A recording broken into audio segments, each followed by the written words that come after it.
Well, it happened today. I headed out to a little local lake, and when I got there, it was 2/3 of the way frozen over. It's a sad day.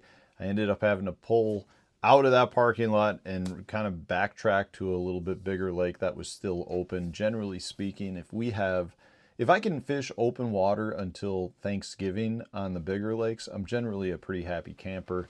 Not sure if we're going to get there or not. It's probably going to be close, but as of right now, a lot of the little local lakes are starting to freeze over, which is a sad day. But having said that, I will tell you that when the little lakes are freezing over, it's just a slap in the face to tell you to throw heavy metal baits. By heavy metal, I'm talking your blade baits, jigging spoons, uh, anything that is just, your tail spinners can be good. Your like jig and wrap style baits can be good. Any of your heavy metal category of baits. I don't understand specifically why, other than when you get really cold water, a lot of your plastic starts to tighten up, has less movement, but it just seems like your heavy metal baits generate bites all the way up until the lake freezes over, and then the ice fishermen even pick them up and fish them through the ice because they're that productive.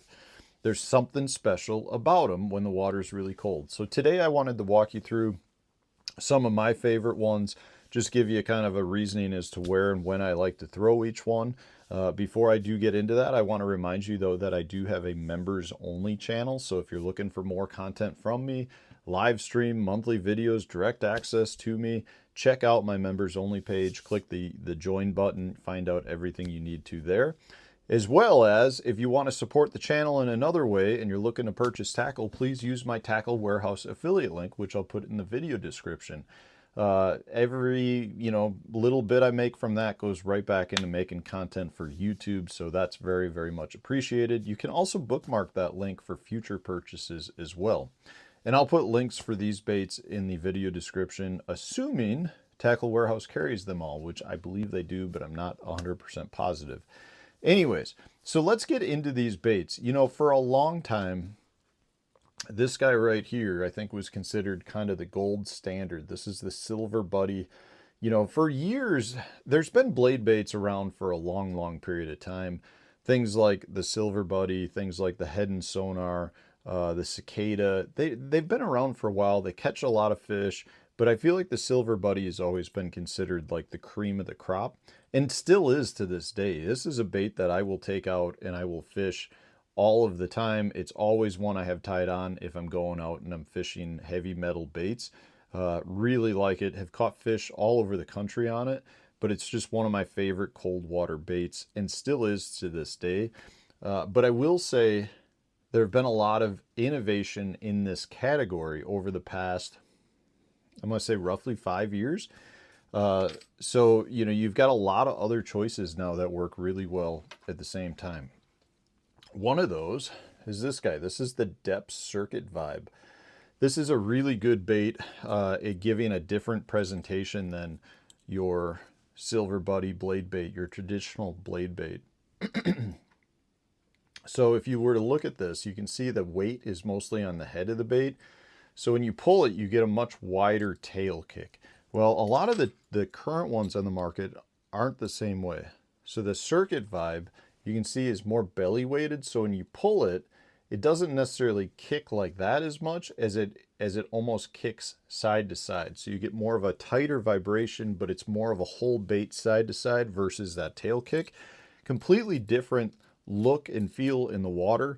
To me, those are the two main differences that I'm looking for. On some days I want that wider tail kick, on other days I want that tighter kind of side-to-side rolling motion. And the Depth Circuit Vibe is really good at that. It also creates a much different sound when it hits the bottom versus, say, your traditional Silver Buddy style bait. But the Circuit Vibe is one I've had really, really good days fishing.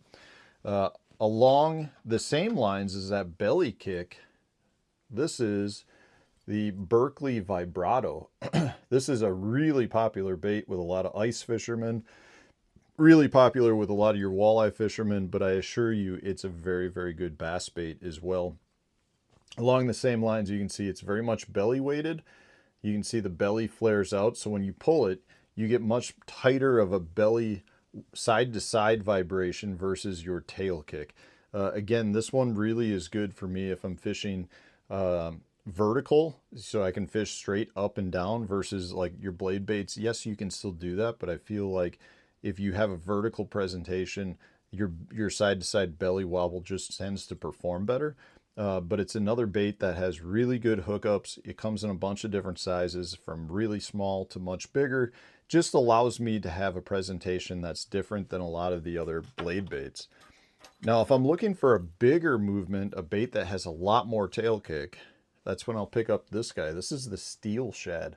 Steel shad's been around for a really long period of time. Very much popular in like the Tennessee River area, that Kentucky Lake area. They come in a bunch of different sizes as well. This bait has a really wide tail kick, creates a lot of movement, a lot of motion, comes in a bunch of different colors. But again, you can see the weighting on it is slightly different. Not completely front heavy, but also not belly weighted, so you get a little bit different of a riding motion.